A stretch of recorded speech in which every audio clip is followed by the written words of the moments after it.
하나님 말씀 보겠습니다. 구약성경 사무엘상 22장 6절로 23절까지 기록된 말씀. 사울이 다윗과 그와 함께 있는 사람들이 나타났다 함을 들으니라. 그때에 사울이 기브와 높은 곳에서 손에 단창을 들고 에셀나무 아래에 앉았고 모든 신하들은 그의 곁에 섰더니 사울이 곁에 선 신하들에게 이르되 너희 베냐민 사람들아 들으라. 이세 아들이 너희에게 각기 밭과 포도원을 주며 너희를 천부장 백부장을 삼겠느냐. 너희가 다 공모하여 나를 대적하며 내 아들이 이세 아들과 맹약하였으되 내게 고발하는 자가 하나도 없고 나를 위하여 슬퍼하거나 내 아들이 내 신하를 선동하여 오늘이라도 매복하였다가 나를 치려 하는 것을 내게 알리는 자가 하나도 없도다니. 그때 에돔 사람 도액이 사울의 신하 중에 섰더니 대답하여 이르되 이세 아들이 노베 와서 아히두베 아들 아히멜렉에게 이른 것을 내가 보았는데 아히멜렉이 그를 위하여 여호와께 묻고 그에게 음식도 주고 블레셋 사람 골리앗의 칼도 주더이다. 왕이 사람을 보내어 아히두베 아들 제사장 아히멜렉과 그의 아버지의 온 집 곧 노베에 있는 제사장들을 부르매 그들이 다 왕께 이른지라. 사울이 이르되 너 아히두베 아들아 들으라. 대답하되 내 주여 내가 여기 있나이다. 사울이 그에게 이르되 내가 어찌하여 이세 아들과 공모하여 나를 대적하여 그에게 떡과 칼을 주고 그를 위하여 하나님께 물어서 그에게 오늘이라도 매복하였다가 나를 치게 하려 하였느냐 하니 아히멜렉이 왕에게 대답하여 이르되 왕의 모든 신하 중에 다윗같이 충실한 자가 누구인지요. 그는 왕의 사위도 되고 왕의 호위 대장도 되고 왕실에서 존귀한 자가 아니니까. 내가 그를 위하여 하나님께 물은 것이 오늘이 처음이니까 결단코 아니니이다. 원하건대 왕은 종과 종의 아비의 온 집에 아무것도 돌리지 마옵소서. 왕의 종은 이 모든 크고 작은 일에 관하여 아는 것이 없나이다 하니라. 왕이 이르되 아히멜렉아 내가 반드시 죽을 것이요 너와 내 아비의 온 집도 그러하리라 하고 왕이 좌우의 호위병에게 이르되 돌아가서 여호와의 제사장들을 죽이라. 그들도 다윗과 합력하였고 또 그들이 다윗이 도망한 것을 알고도 내게 알리지 아니하였음이니라 하나 왕의 신하들이 손을 들어 여호와의 제사장들 죽이기를 싫어한지라. 왕이 도액에게 이르되 너는 돌아가서 제사장들을 죽이라며 에돔 사람 도액이 돌아가서 제사장들을 쳐서 그날에 세마포 에봇 입은 자 85명을 죽였고 제사장들의 성읍 노베 남녀와 아이들과 젖 먹는 자들과 소와 나귀와 양을 칼로 쳤더라. 아히두베 아들 아히멜렉의 아들 중 하나가 피하였으니 그의 이름은 아비아달이라. 그가 도망하여 다윗에게로 가서 사울이 여호와의 제사장들 죽인 일을 다윗에게 알리매 다윗이 아비아달에게 이르되 그날에 에돔 사람 도액이 거기 있기로 그가 반드시 사울에게 말할 줄 내가 알았노라. 내 아버지 집의 모든 사람 죽은 것이 나의 탓이로다. 두려워하지 말고 내게 있으라. 내 생명 찾는 자가 내 생명도 찾는 자니 내가 나와 함께 있으면 안전하리라 하니라. 할렐루야. 오늘 계속해서 사무엘상 강의 59번째 시간이 되겠습니다. 오늘 말씀의 제목은 사람이 떠나는 사울 이렇게 정했습니다. 지난 시간에 우리는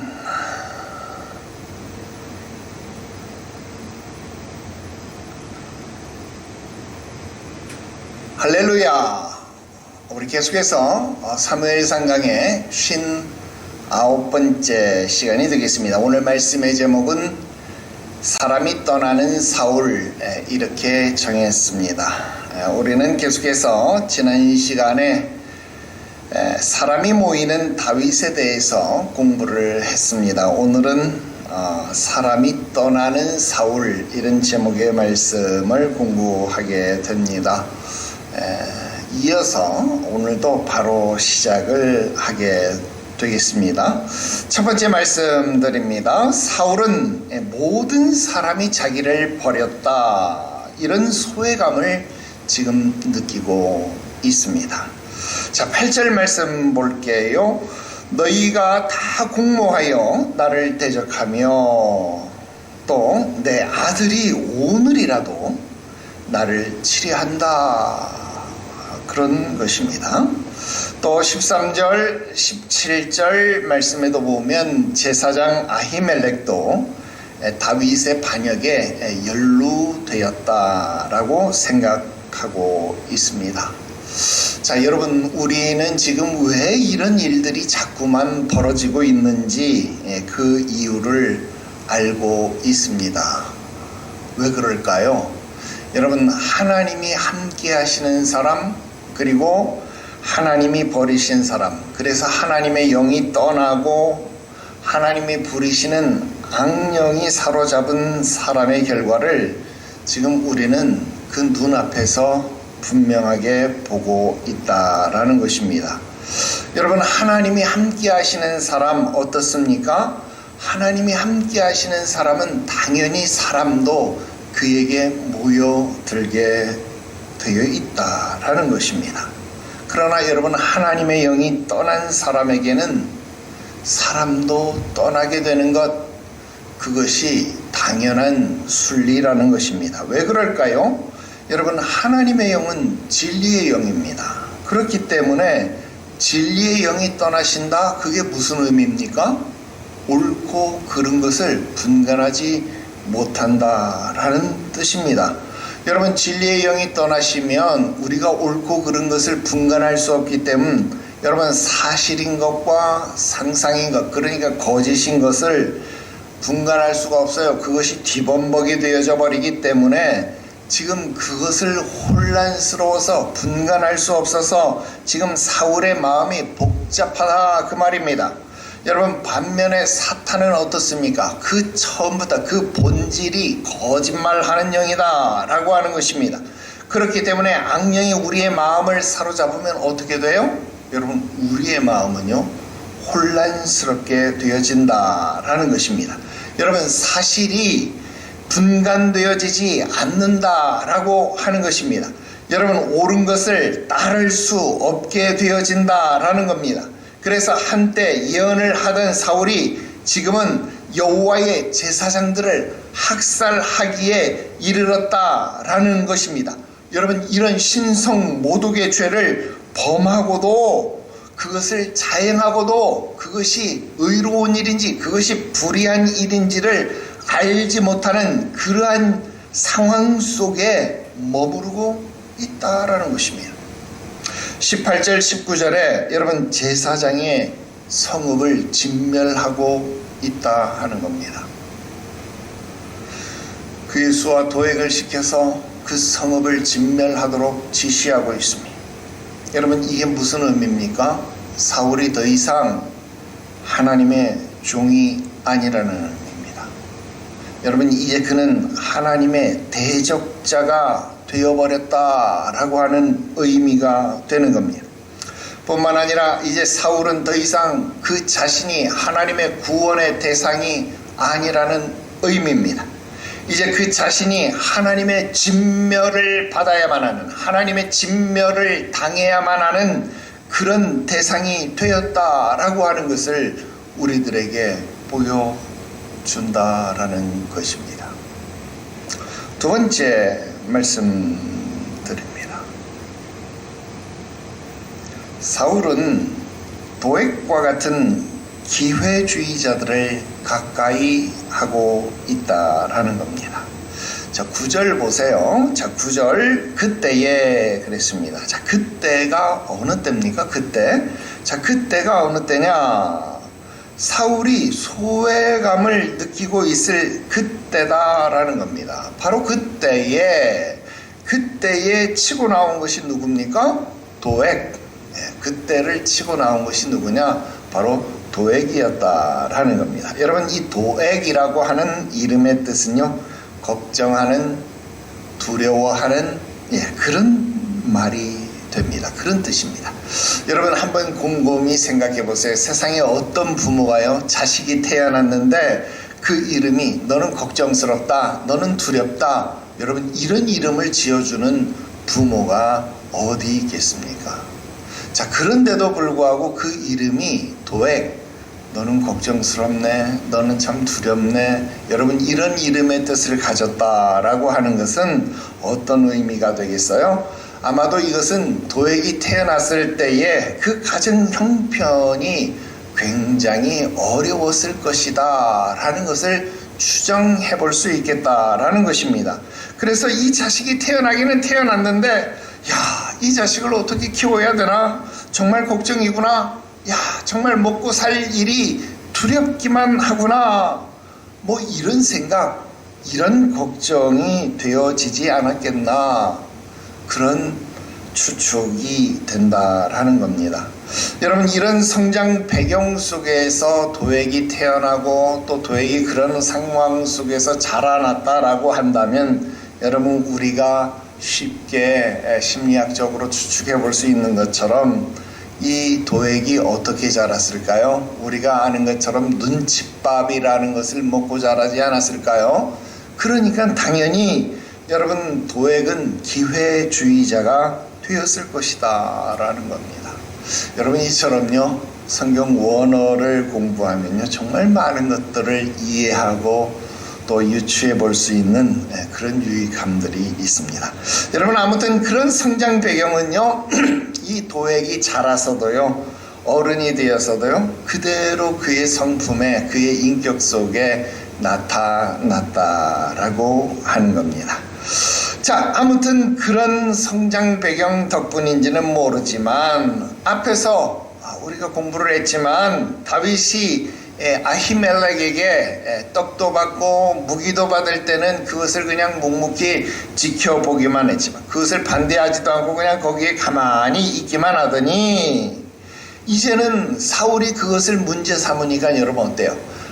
앞장서서 그 일을 발고하는 자가 되더라 하는 겁니다. 그뿐만이 아닙니다. 여러분 18절에 보니까 사울이 명령을 내리니까 도액이 제사장들을 죽이는 일에 앞장을 선다 하는 겁니다. 왜 그랬어요? 그 이유는 앞에서 보니까 사울의 신하들이 여호와의 제사장 죽이기를 싫어했더라. 여러분 당연한 것 아닙니까? 어떤 사람들이 여호와의 제사장 죽이기를 기뻐하겠어요? 여러분 제정신이 박힌 사람이라면 여호와의 제사장 죽이기를 기뻐할 수 있겠습니까? 여러분 이게 제정신을 가지고 할 수 있는 일입니까? 할 수 없는 일 아닙니까? 하지만 기회주의자였던 도액은 달랐더라 하는 겁니다. 그날에 세마포 입은 자만 85명을 죽였다. 그러니까 제사장만 85명을 죽였다 그 말 아닙니까? 그리고 제사장 성읍에 이 높당에 있는 남녀는 물론이거니와 아이들 그리고 심지어는 젖먹이들까지 그리고 소와 나귀 심지어 양들이면 뭐예요? 제사에 쓰이는 제물들까지 하나도 남기지 아니하고 몰살을 시켜버렸다. 여러분 성경은 그렇게 도액의 행위를 고발하고 있다 하는 겁니다. 여러분 이런 자들만 지금 누구 곁에 남았어요? 사울의 곁에 남았더라 하는 겁니다. 여러분 사울의 신하라고 다 똑같은 신하들이 아닙니다. 정말 어쩔 수 없는 자들은 다 떠나가 버리고 이렇게 아첨하는 자, 이렇게 기회를 엿보는 자, 이런 자들만 지금 사울 곁에 남아 있는 것입니다.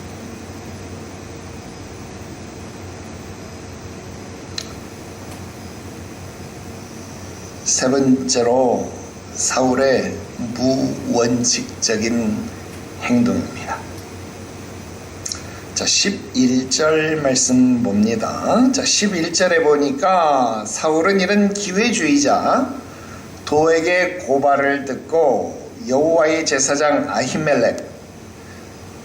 아히멜렉과 그의 온 집, 그러니까 노베에 있는 제사장 모두를 불러 모았다. 그렇게 지금 기록하고 있지요. 자, 그런데 12절 계속 볼게요. 너 아히둡의 아들아. 아히둡 누굽니까? 앞에서 이 사울이 사무엘과 대적할 때에 자기 밑에 사무엘이 떠나니까 체면상 세워놓았던 어용 제사장, 그러니까 자기 밑에 그냥 수하처럼 부리는 제사장, 자기가 다루기 쉬운 제사장, 자기 말 잘 들을 수 있는 제사장, 그렇게 둔 것 아닙니까? 너 아히둡의 아들아 들으라. 대답하되 내 주여 내가 여기 있나이다.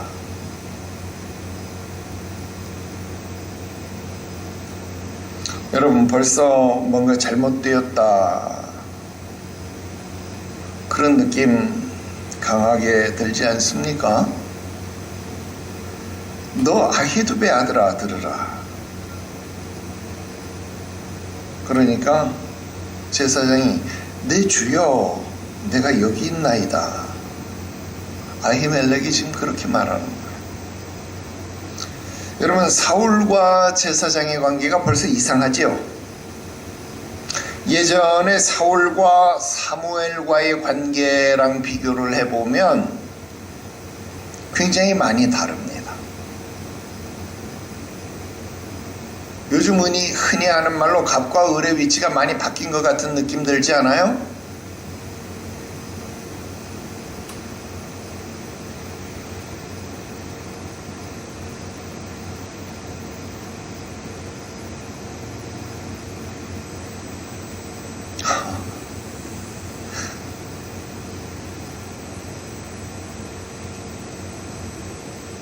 여러분, 목회자를 모시는데 그럼 어른을 모시는 거지 아이를 모시는 겁니까? 참 생각도 요상하죠. 어른을 모시는 거죠. 영적인 부모를 모시는 것 아닙니까?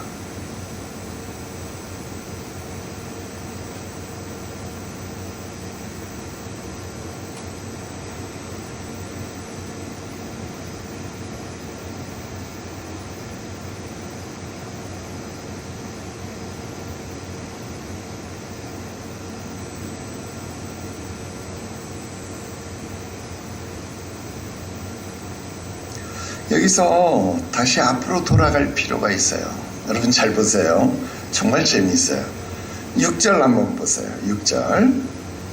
그때에 사울이 기브가 높은 곳에서 손에 단창을 들고 에셀 나무 아래에 앉았고 모든 신하들은 그의 곁에 섰더니, 자, 그렇게 기록했습니다. 자, 사울이 기브가 높은 곳에서 그랬습니다. 사울이 기브가 높은 곳에서. 물론 기브가 높은 곳에서라는 표현이 기브가 높은 곳에서 그랬으니까 기브가 산당이 있는 곳, 뭐 기브가 산당에 올라갔다, 뭐 그런 의미는 아닐 것입니다. 뭐 그렇게까지 타락했다라고 믿고 싶지는 않아요. 그래서 이것이 꼭 산당이다, 그렇게 말하고 싶지는 않지만, 여러분 지금 사울이 기브아의 높은 곳에 자리를 마련했다, 그런 뜻입니다. 사울이 지금 자신의 왕적 권위를 높이려는 목적으로 기브아의 높은 곳에 자리를 잡았다. 성경은 지금 그것을 일부러 콕 집어서 기록해 놓은 겁니다. 기브가 높은 곳에서. 여러분, 마치 사탄이 내가 하늘에 올라 하나님의 뭇별 위에 나의 보좌를 높이리라, 내가 북극 지폐의 산 위에 앉으리라, 가장 높은 구름에 올라가 지극히 높은 이와 같아지리라. 루시퍼가 한 말이 갑자기 좀 떠오르지 않습니까?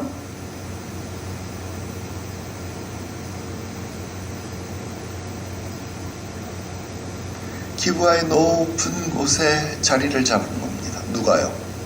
사울이요. 이스라엘의 초대 임금이 그 자리에 올라간 겁니다. 또 보십시오. 에셀나무 아래에 앉았다 그랬습니다. 에셀나무 아래에 앉았다. 내가 너무 민감한가요? 여러분, 우리는 이 표현 기억하지 않습니까? 어디서 봤어요?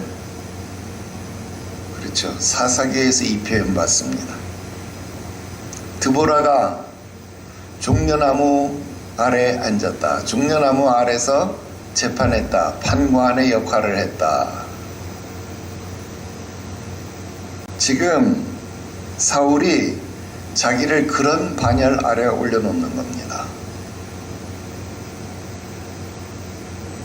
나는 나무 아래에 앉아서 너희를 재판하는 자다. 지금 사울이 자기의 권위를 그렇게 높이는 겁니다. 마치 김정은, 북한의 김정은이 자기 할아버지가 했던 행동 그대로 따라하는 거죠.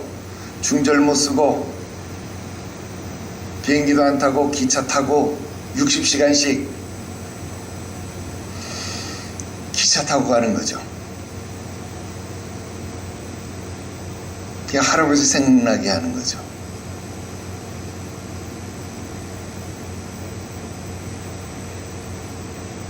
이 모습 보면서 드보라를 생각나게 하는 거죠.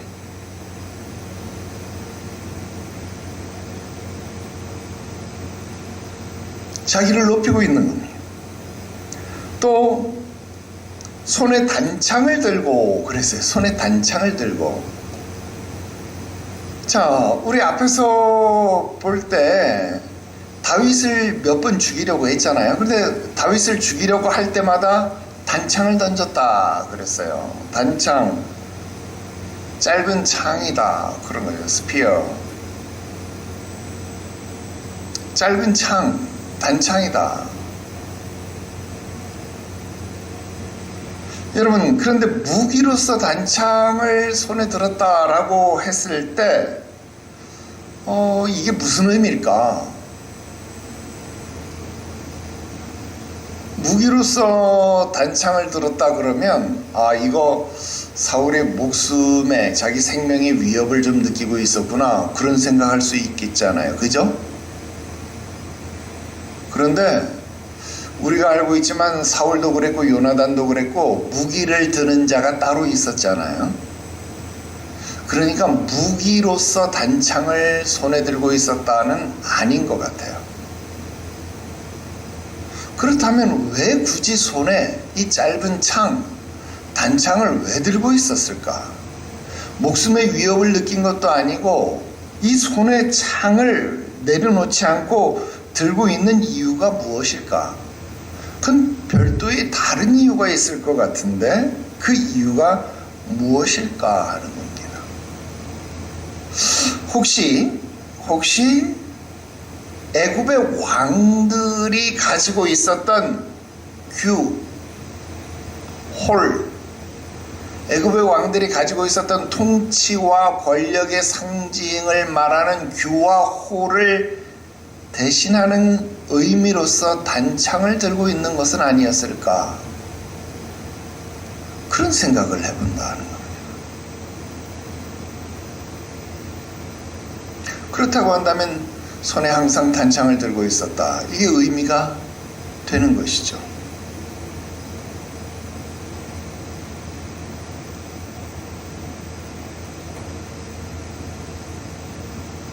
또 뿐만 아니라 7절 말씀에도 보면 이새의 아들 다윗이 너네들 앞에 포도원도 주고 천부장 백부장 시켜주겠냐? 이 말 무슨 말입니까? 너네들 앞에 포상도 주고 진급도 시켜주고 그렇게 할 수 있는 권한 누구 앞에 있냐? 나 앞에 있다. 나 앞에. 너네가 잘 보여야 될 대상이 누구냐? 결국은 나다. 그 말 하는 겁니다 지금. 요즘으로 치면 갑질이고 원칙 없는 인사행정이다 그렇게 말할 수 있습니다. 여러분, 우리는 이런 철권 통치의 효력이 오래가지 못한다라는 것 역사를 통해서 이미 잘 알고 있습니다. 여러분, 결국 사람이 떠나는 구조를 누가 만들고 있나요? 사울 스스로가 만들고 있다는 겁니다. 이게 다 악신이 그를 사로잡기 때문이다라는 겁니다. 마지막 네 번째 말씀입니다. 사울의 폭정은 다윗을 돕는 결과만 낳는다라는 것입니다. 자, 20절부터 23절에 기록된 말씀은요, 아주 짧은 에피소드입니다. 제사장 아비아달이 이 도에게 몰살 과정에서 가까스로 도망해서 다윗에게로 합류했다. 뭐 그런 내용이에요.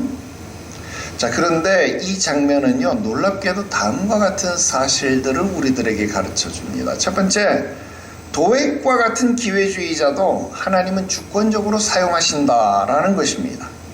물론 그 사용하심이라고 하는 것 여러분들이 아는 것처럼 좋은 의미가 아니죠.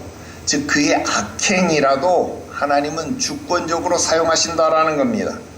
바로 그가 악행을 행하였기 때문에, 이렇게 몰살을 했기 때문에 그 몰살을 피해서 아비아달이 다윗에게로 귀의했는데 다윗에게로 합류했는데 그 합류한 아비아달이 훗날 어떻게 됩니까?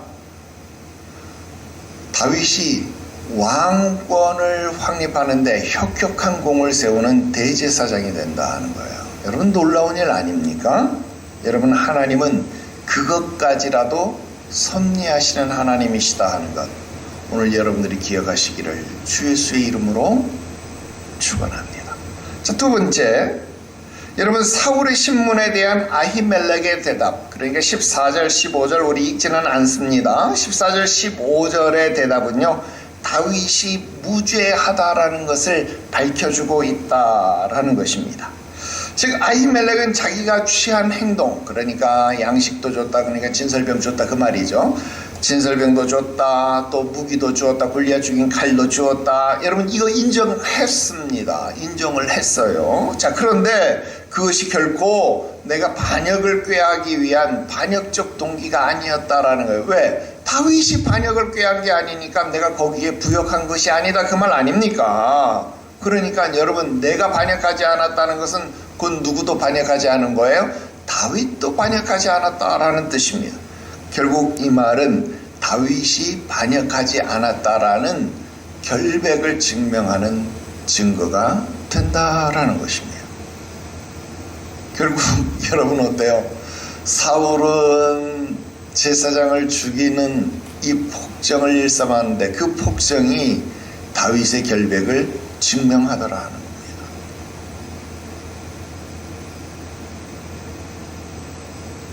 여러분 악행이 오히려 상대방의 결백을 증명하는 꼴이 되었다 그 말입니다. 세 번째로 대량학살에 가까운 이 대량학살에서 정말 천우신조로 살아남은 이 아비아달이 다윗의 진영으로 합류함으로써 어떤 결과가 빚어졌습니까? 다윗은 사무엘이 이끌었던 선지학교에서 선지자 세력, 지금 다시 와서 다윗에게 합류를 했잖아요. 그러니까 선지자들의 지지를 확보했다. 엄청난 거죠. 뿐만 아니라 지금 제사장 아비아달이 다윗에게로 왔으니까 제사장들의 지지도 확보했다. 자, 백성들은 어때요? 백성들은 이미 앞에서부터 사울은 천천 다윗은 만만 이미 다윗을 지지하고 있었는데 지금 사울은 폭정, 다윗은 여러분 어때요? 이미 1600명이나 되는 사람들이 다윗에게로 몰려왔으니까, 그리고 그들의 우두머리가 되었으니까 여러분 어때요? 이미 백성들의 지지는 확보되었다. 그 말은 무슨 말이에요? 이미 백성들 민심조차도 얻고 있었다. 여러분 대단한 것 아닙니까? 모든 인심, 민심을 확보하고 있었다라고 하는 겁니다. 자, 여기에 선지자, 제사장, 민심까지 확보했다. 그러면 이제 뭐만 확보하면 돼요? 관료들, 요즘으로 치면 공무원들 마음만 확보하면 되는데, 여러분 다윗이 가서 골리앗을 죽이고 왔을 때에도 그랬고, 여러분 다윗이 점점 승진할 때도 그랬고, 여러분 어린 나이에 백부장, 천부장 이런 지위에 올라갈 때에 그들이 다 어땠다고요? 합당하게 여겼더라 그랬어요. 합당하게 여겼더라. 즉 시기하는 자가 없었다 그 말입니다. 모두가 합당하게 여겼다. 동조했다. 합당하게 여겼다. 여러분 여기에 누구까지? 요나단까지, 왕족들까지 지금 다윗에게 합류한 형국이 되어버렸다라는 겁니다. 자, 그렇다면 이제 다윗에게는요, 이스라엘의 왕으로서 합법성, 정당성, 여러분 이 모든 것이 확보되었다라고 하는 것을 의미합니다. 자, 결론 지어서 말씀드리려고 합니다. 하나님의 나라라고 하는 것, 여러분 이 땅 위의 나라도 마찬가지입니다만, 여러분 진리의 사람들을 통해서, 바른 사람들을 통해서, 정말 의로운 사람들을 통해서 그 정당성, 합법성을 보장받아야 된다라는 겁니다. 여러분, 자금에 우리나라처럼 재판을 중지시켜서 또는 사법부를 장악해서 또 말도 안 되는 입법을 통해서 할 수 있는 것, 그거 절대로 아니더라 하는 겁니다. 그렇다고 반대로 무슨 계엄을 통해서, 저쪽이 주장하는 거지만 뭐 내란을 통해서 여러분 그렇게 해서 이루어질 수 있는 것도 아니더라 하는 겁니다. 결국 사람의 도모는 모든 것들이 그렇게 무너져 갈 것입니다. 오늘 말씀이 우리들에게 가르쳐 주는 건 무엇입니까? 하나님을 대적하는 모든 자는 하나님이 대적하신다는 것. 하나님을 대적하는 자는 하나님이 대적하셔서 심판하신다는 겁니다. 세계 역사가 그것을 증명했습니다. 기독교를 핍박하고 교회를 탄압하고 주의 종들을 핍박하는 사람들, 단체들, 나라들, 그 역사가 개인, 가정, 나라, 정권, 그 어떤 것도 영원할 수 없었음을 우리는 본다라는 겁니다. 하나님과 함께하는 사람, 하나님이 떠난 사람은 분명하게 구분됩니다. 여러분, 종교의 자유가 있는 나라와 종교의 자유가 억압되고 탄압되어진 나라의 역사를 우리는 분명히 알고 있습니다. 그래서 지금 우리는 이 시대의 위험성을 깨닫고 무너진 성벽을 다시 재건하는 일을 중요하게 여겨야 합니다. 주의 마음으로 새로워져야 합니다. 주의 은혜로 다시 일어나야 합니다. 그래야 우리도, 우리 가정도, 우리 교회도, 이 나라, 이 백성도 다시 하나님 앞에 새롭게 되어지는 것 여러분 믿으시기를 바라고, 이제 다시 시작되어진 2026년도 이 새해가 여러분들 가운데 정말로 복된 한 해, 아름다운 한 해, 힘들고 어렵지만 믿음으로 승리하는 한 해가 되어지시기를 주 예수의 이름으로 축원합니다. 기도드립시다. 거룩하신 하나님 아버지, 은혜와 사랑의 역사를 감사합니다. 오늘도 하나님의 백성, 주의 자녀된 자들이 믿음으로 하나님 앞에 엎드립니다. 간구합니다. 주 앞에 기도하는 제목들을 주님 들으시고 응답하여 주시옵소서. 언제나 다윗이 구하였던 것처럼 주의 성신을 우리에게서 거두지 마시옵소서. 온전히 하나님의 영으로 충만하게 하여 주셔서 바른 것을, 의로운 것을 구분한 자 되게 하여 주시옵시고, 진리를 따라 주의 말씀을 따라 삼가 행할 수 있는 지혜로움이 넘쳐나게 하시옵소서. 2026년도 많은 어려움들이 예상되지만 주의 말씀을 따라 삼가 행하기를 원하오니 주님 동행하여 주시옵시고, 믿음을 따라 주의 말씀을 따라 우리 가정에, 주의 재단에, 이 나라 이 백성을 향하여 믿음의 성벽을 재건해 나갈 때 주님 한 장 한 장 벽돌마다 능력을 더하여 주시옵시고 무너지지 않게 하시옵소서. 이 나라 이 백성을 지키는 믿음의 성벽을 온전하게 완성할 수 있게 도와 주시옵소서. 우리가 힘이 없고 연약할지라도 기도로 중보하며 이 일을 완성하게 하시옵소서. 거룩하신 구주 예수님의 이름으로 기도드리옵나이다. 아멘.